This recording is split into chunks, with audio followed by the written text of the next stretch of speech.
This week in Louisiana agriculture. Drought conditions in North Louisiana are draining one farmer's profits. I'm Kristen and I'll have that story up next. Louisiana's rice is growing, but so is concern the 2012 Farm Bill could pull almost $140 million out of the state's economy. I'm Avery Davidson with that story ahead.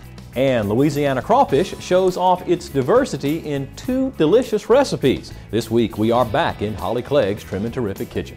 Hello everyone, I'm Michael Dana. Thanks so much for joining us on this week's program.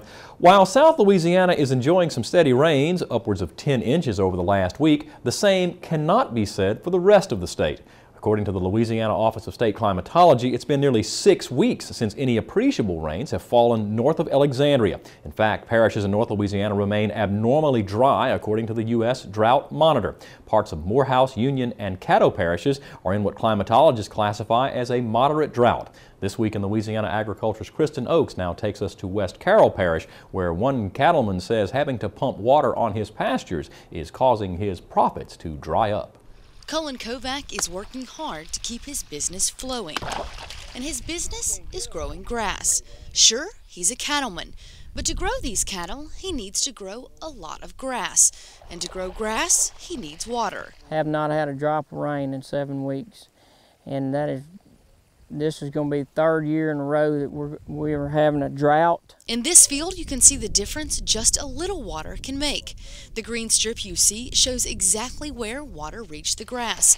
That's why Kovac pumps water from these wells to his grazing and hay pastures. Irrigation water is never as good as rainwater, and it's sure a whole lot more expensive, but this is all we've got. If we didn't have this irrigation water, then we wouldn't have any grass at all.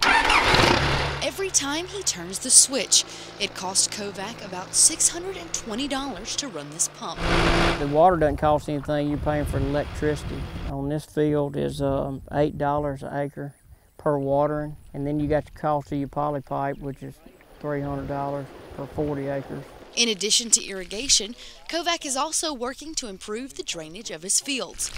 To do that, he plans to level most of his 4,400 acres. We're taking that marginal land and making it highly productive. With cattle prices up more than $1 a pound, Kovac hopes his income will balance out his costs of production. Cattle prices are up 20%, but inputs are up some as high as 100%. And you just got to know where to cut and make the right cuts and hope everything turns out all right. Until the skies deliver some much-needed relief. Kovac says he'll keep punching on. In Oak Grove, I'm Kristen for This Week in Louisiana Agriculture. Now, since Kristen traveled there for her story last week, farmers in North Louisiana did receive some welcome rains. Cullen Kovac says 3 inches of rain fell on his farm, but added it will take a lot more than that to revive his dry pastures.